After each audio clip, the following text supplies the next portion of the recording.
Hey guys and girls, in this video we'll be looking at the Polyphenom Advanced Hybrid Synthesizer. It is a new synthesizer from us at Ocean Swift Synthesis. The concept here is a hybrid of additive and subtractive synthesis elements along with FM synthesis elements. For all sound examples and everything else, just go to the website oceanswift.net/polyphenom, and all the information and all the sound in the world is over there. In this video, just like to overview the features and functions of the synth, just to give you a quick look at it. So as you see here, I'm in the standalone version of the synth. The synth comes in either standalone or VSTi, 64 or 32-bit for Windows operating systems. So in the standalone mode, your controls on the top. There's some things that are not existing in the VST mode, which is the selection for the audio driver, the BPM, because there is no host, and the MIDI driver. Currently I'm with my Akai MBK. And the MIDI channel over here. Next up, you have the presets, the factory patches. There are a lot of factory patches. There's 127 in this preset file, and you have another preset bank file over here that you can load, which is a second bank of presets. It takes it a second to load, and there we go. And another full bank of really cool factory presets. Next up, you have over here a little widget for resizing the GUI. Maybe I shouldn't do this while we're capturing video, but you can resize the GUI a little bit. Not really to small sizes because the graphics here are not vectorized, but we do give you the option to just a little bit resize the GUI, the front panel. So that's for the main settings over here on the top. And then we get into the synthesis itself. So as you can see over here, it looks just kind of like a really big mixer. What these are on every one of these pages, you have two pages over here, which you switch over here. Every one of these pages are just basically 8 sine oscillators. So 8 harmonics per page for a total of 16 harmonics, which each one is an identical channel and gives control for the specific harmonic that you set. Now, on our previous device, if you had a look at Aeolian meditation, let's say the first 8 harmonics would be a harmonic series. As you can see, it is set up this way over here. First harmonic, second harmonic, third harmonic, fourth harmonic, fifth, sixth, seventh, eighth, and continuing on to the 16th. But you don't have to. A cool option on Polyphenom is that you can enter into each one of these and input really funky harmonics, whatever you want. So again, what are these harmonics? What they are is a multiplication of the base incoming frequency. So let's say I'm playing a middle C note on this preset over here. Then it will be playing the first harmonic and the 3.7th harmonic, the third harmonic, the fourth harmonic, and so on, whatever you set over here. So this is a really cool feature because you can get really sort of dissonant sounds and all sorts of crazy bells and stuff. Was actually on the first bank. I think we had some neat bell examples. Let's see. So over here you see these harmonics are really strange. You look at how far you can go with the decimal points.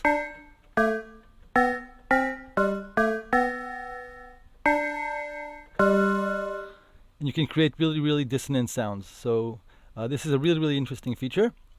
Maybe worth to mention over here, this is the main slider, the main volume for each and every one of these harmonics.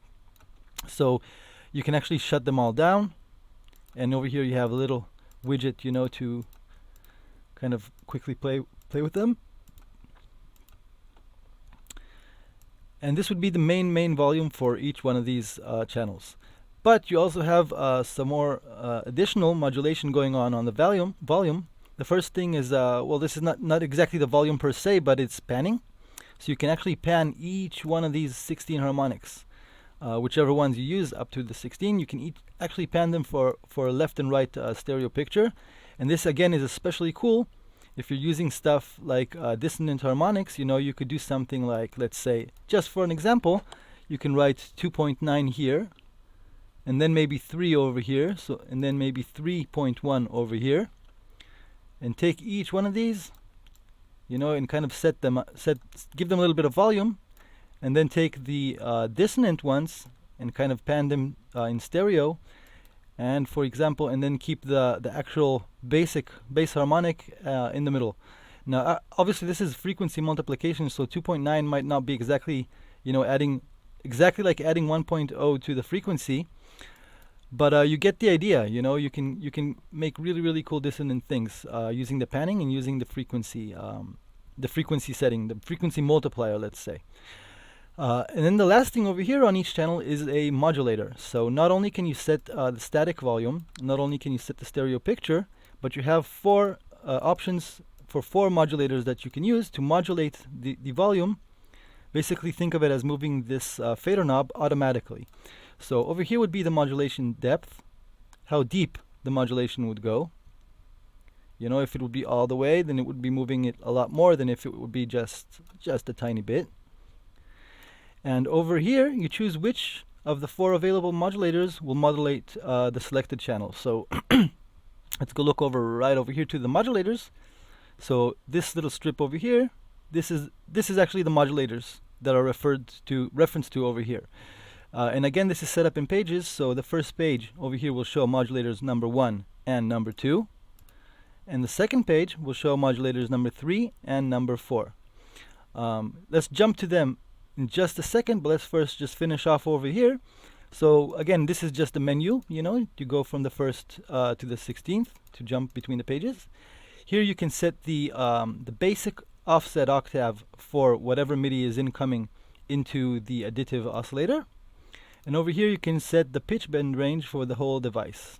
It's kind of over here, there wasn't really where to drop it, so we just kind of placed it over here. But there it is. So that would be the pitch bend range for everything. So let's get back to the modulators. Now each of these modulators is a sort of analog style LFO. Basically you can set the waveform over here. Basic waveform shapes, sine, saw, triangle, and square. Maybe in a future update we will add more shapes, but that's for the future. You can sync the oscillator. So it'll be either in free running or in BPM synced mode. In BPM mode, so again we're in standalone, so the BPM, the basic BPM for the division will be set over here. But in VST mode, the BPM is coming from your digital audio workstation, whatever you use. Okay, so under the rate, you see something neat that we've done on our other devices, the rate range. When you are in free mode, when you're in sync mode, obviously you just have these preset rates, which are the BPM divisions. But in free mode, notice that when I'm on crawl, then this knob has a range 0.001 to 0.220. So that would be the maximum range of this rate knob. Now, here we have an option to change the actual range itself of the knob. And this gives you a little bit more precision control, depending on which range you actually want to work in. So you can actually set and sweep the knob. If you're doing some automations and stuff, then it's much cooler to be in a certain range that you want to work with.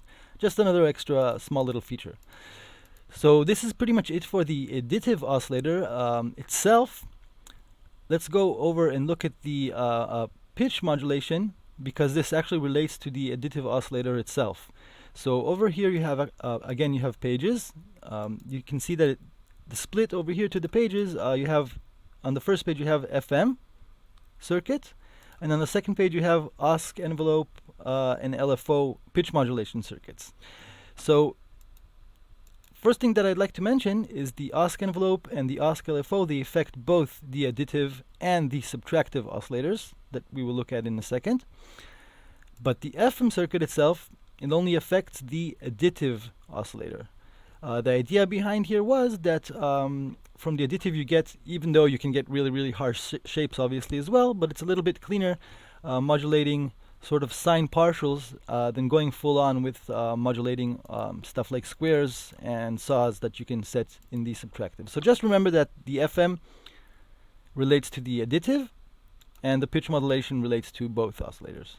So on the FM section, it's kind of again similar to what we did on Aeolian meditation. You can choose an FM source. If you choose MIDI, then you can offset the MIDI frequency incoming to the FM circuit by octaves. The FM basically, it's worth to mention, the source is just a sine wave. So this would be the source frequency for the sine wave. You can set it to note mode, and then the source frequency for the FM would be just a preset note from C0 to B8 that you can choose. Or you can set it to frequency, and then you can move it with move the source with the knob, or actually even type in whatever frequency you want to type in. And this goes from 0 to 1000 when you are on the frequency mode. Then obviously this would be the FM depth, the depth of frequency modulation applied from the FM circuit to the pitch of the additive. And then you can modulate actually both the FM depth itself, both this knob, and the FM, the source frequency itself, whatever is incoming from over here, goes to the FM source modulation circuit. And over here you have mod depth, mod rate, just like any of our other LFOs, the crawl, and all the stuff that we've seen before. You can sync it to BPM and everything. And you switched pages over here between the source modulation LFO and the depth modulation LFO. These are two separate LFOs. So again, this can be modulated, and the whole source itself can be modulated, and the whole thing actually modulates the pitch of the additive oscillator. Whew! So this FM is kind of advanced, and you can do really neat stuff actually by using this source and depth modulation. Gives it a whole new dimension of dynamically altering, in the time domain. And then over here, this is really simple. This is an oscillator pitch envelope. Just modulates the pitch of both of these oscillators and a pitch LFO. Again, this is the same as all of our other LFOs as far as the features. And this would be the modulation depth applied to these two, to the pitch of these two oscillators. So before we go to the effects, let's jump over here to this side. Let's stay on the sources. So we've mentioned we have an additive oscillator over here, which is really deep and really lots of stuff that you can do with it. But we've also added subtractive oscillators. So this is pretty much like almost a full source of a subtractive synth. You have two subtractive oscillators, and they can be set to sine, saw, trie, square, noise, analog style waveforms. Again, we might add some more in the future. Octave, semi, and fine offset for both of these oscillators separately, so you can do neat stuff, just like any other basically fully featured analog synth. If you want to make, let's say, a saw and have a sub bass under it, you can do it this way. You can also just put the square on a minus. You can you can do all sorts of square detunes by setting them just, for example, both to square, and then just detuning both of the oscillators, etc., etc. Everything from analog style subtractive synth. Crossfader between the oscillators, and a ring modulation, which is basically ring modulating between OSC1 and OSC2. OSC2 can also be placed in sync mode, where OSC-B is the master and OSC-A is the master and OSC-B is the slave. Then obviously you have to kind of find the sweet spots with the pitch settings on both of these oscillators to get a cool OSC sync sound.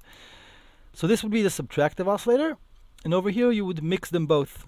This would be the overall volume for the additive section. All these harmonics, once they're mixed together, what would be the overall volume output? And this would be the overall volume output of the subtractive section. So the OSC A and B after the crossfader and after the ring modulation, and this would be the volume of all of that coming out. So over here you can kind of mix between them. We did not provide a crossfader to give you a little bit more finer control of how exactly you want, how loud exactly you want each one of these sections to be. One small thing left on the bottom of the sources is here the Unison circuit. You have a really cool kind of voice spread Unison circuit inside. And it's separate between the additive and the subtractive, the depth of the Unison applied. So you can apply, for example, Unison just to the subtractive, just to the additive, or to both of them with varying degrees. And again, this provides really cool results once you start to play with it, and really mixes the layers, between the additive and the subtractive. One cool idea, for example, is you can make a really kind of vague and misty additive sound. Pull over here the additive Unison, maybe not all the way, but make a really fat but vague and kind of dreamy Unison sound with the additive section with all the partials, something really nice, and then add in a subtractive section without any Unison, and for example just a square wave under all of this, and make it like a little bit lower to give it some body, and why not even a triangle way on top of it,